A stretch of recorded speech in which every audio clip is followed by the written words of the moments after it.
Hello and welcome back to Tales of Agartha, my solo MMO project that I am developing. Got an exciting update today. Let's see, where did my clothes go? Well, that's exactly what the update is about. I have finally finished the complete armor system and equipment system. In the past videos, you've probably seen the guy running around in like a full knight's armor, but it was kind of fake. It was a pre-assembled character.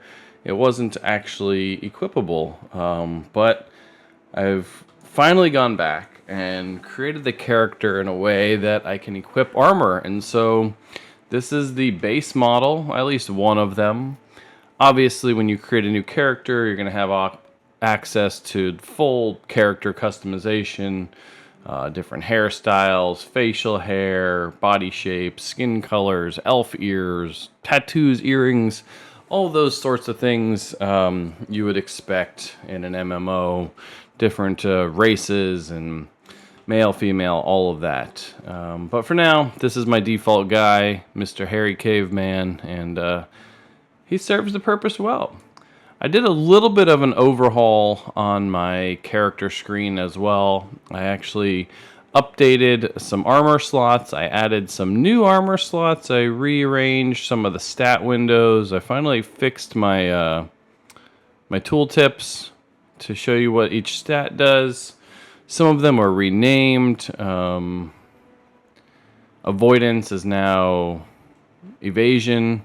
And the reason is because the word was too long and it didn't fit, so I just picked a smaller word that meant a similar thing, and so that's how that goes. I also added these little check boxes here. And one thing that is your primary stat.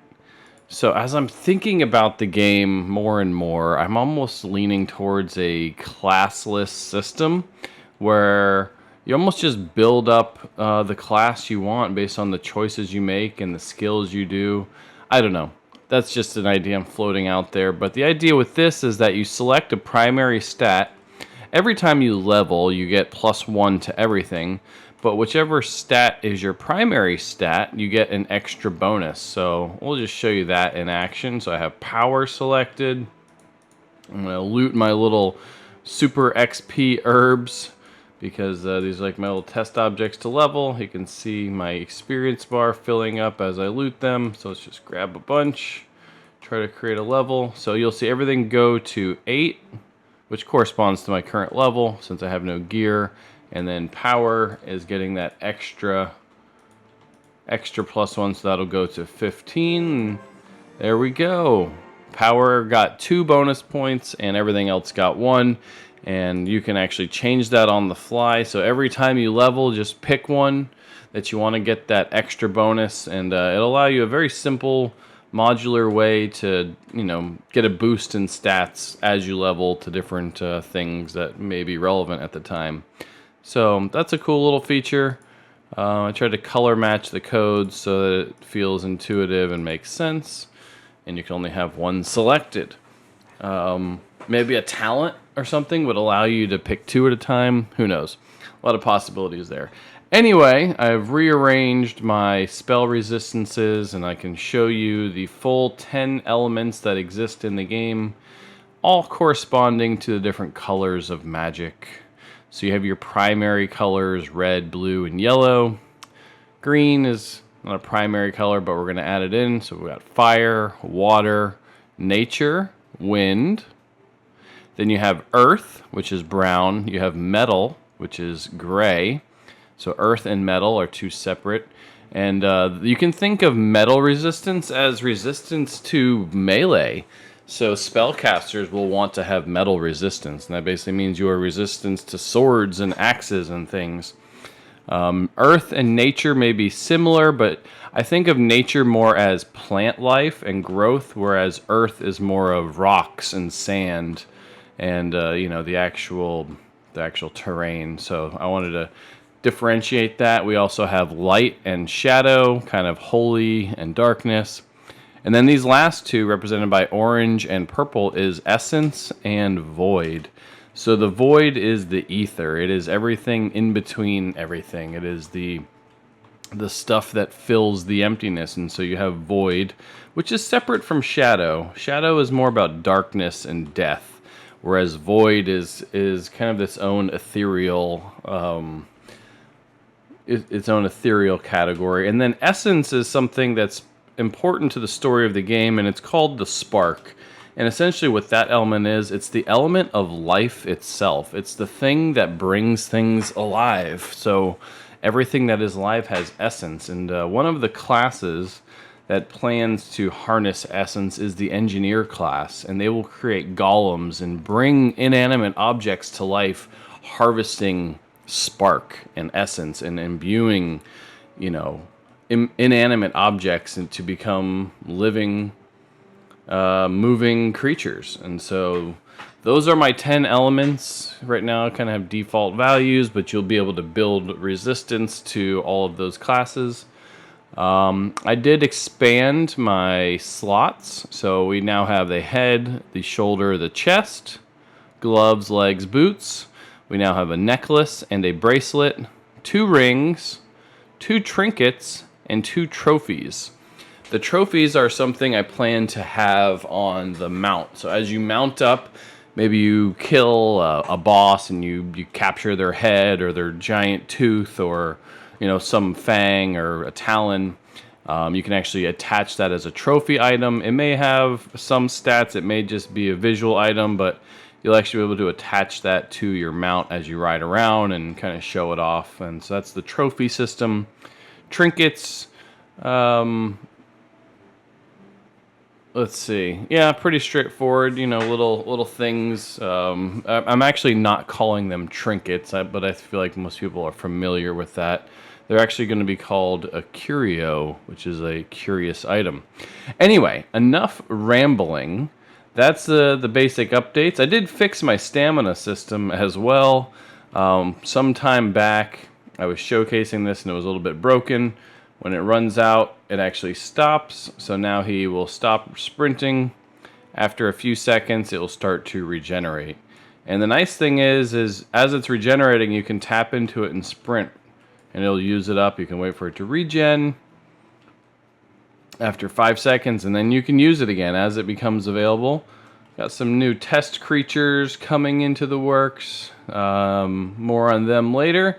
But let's get to loot, because that's what the video is about, even though I kind of got distracted in the first few minutes. We finally have a full loot system, and here we go. We've got some epic items that help show up. We got helmets.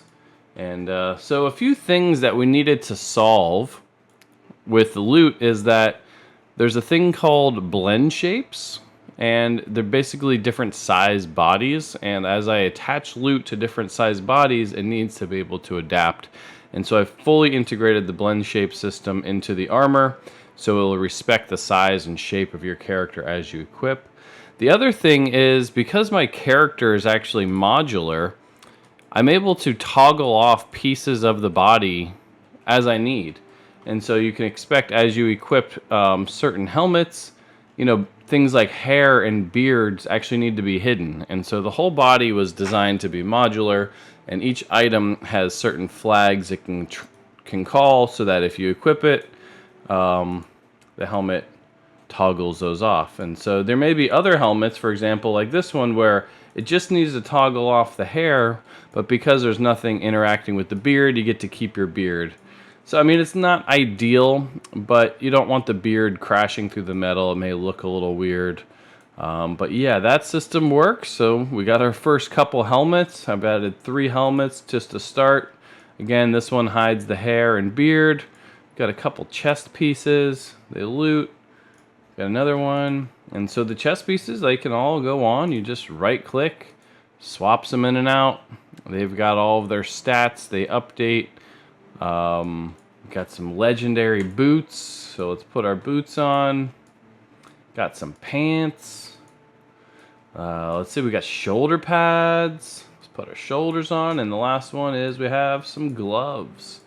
So there we go. Now we have a full armor system. Let's come over to our little table. Let's grab our favorite weapon. I am not a spear glaive. And there we go. Our first fully functional armor system is in the works. So again, with the modular blend shapes and the skin hiding, let me show you. This is my kind of default body shape. I'm going to go behind the scenes. I'm going to come out of play mode. Here you go. This is my basic UI. I'm going to take my character, and I'm actually going to update his blend shapes to be like a big guy. Big dude. And then we're going to hit play again.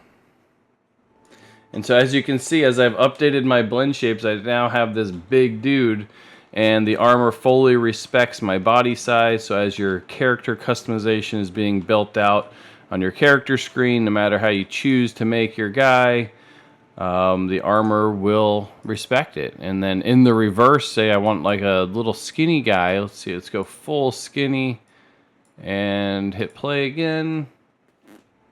And now you can see I have like a very skinny character. Maybe this is like a skeleton race, or female, whatever it may be. The armor now respects your body shape. And so that was a really big system to get working.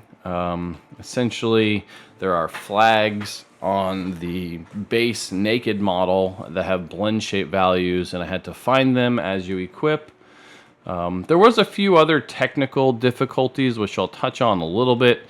I don't want to get too technical in these videos. It's not meant to be tutorials or anything, but there are certain items in the game, such as like some hairstyles or pieces of cloth armor that have additional bones. And when you're retargeting an animation system in Unity, if the bones don't match, what ends up happening is those extra bones, they don't know what to do, and so they stretch all the way to 000, which is called the origin of the world, and your armor is like broken, and it's like stretching across the screen. And so what I'm actually doing is creating bones on the fly, or deleting bones on the fly from my base rig as items are equipped. So it does a quick top to bottom check of the parent-child relationship. If bones are needed, it copies them from the armor into my base model. And the nice thing is, using the API real-time integration with Unity, you don't actually have to update those source FBX files, which is a very widely used 3D file format for props and animation and all sorts of 3D objects. You can actually update bones just through naming and parent-child relationship on the fly. So getting that whole API working to respect custom armor pieces that had separate bone structure that was different is nice, because as I create armor that has, drapes and things hanging off, I want to have additional bones attached so they flow naturally. But my base naked model, so again, if I just right click, I can unequip everything on the fly. You can see my skinny man needs to find some food. He doesn't have those extra bones, but as they are created, like this actually has a couple extra bones on these cloth parts, and it helps the physics look correct as he jumps around. So that was a pretty big technical challenge. I'm really glad I solved it, and now I have a complete armor set.